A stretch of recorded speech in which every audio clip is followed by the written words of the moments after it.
was dictated by public planning policy instituted in 1899. That's where working class people would have been. The huge building you see behind it, that's the Michell Lama. So that represents housing policy where state government subsidized middle class housing in the late 60s and 1970s. You then look in the other direction to the tallest building to the south, that's also a Michell Lama. All right?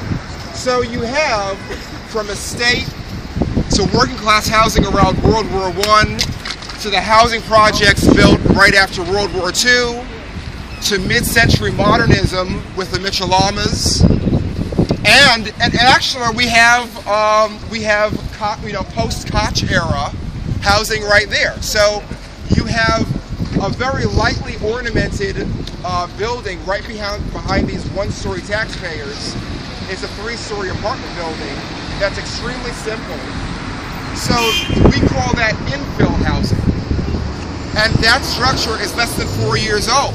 Believe it or not, that building is built in what was, for much of the 20th century, the gardens that were maintained by the shopkeepers on Allerton Avenue. So each of those shopkeepers was raising chickens and growing vegetables in the 40s, 50s, 60s, 70s.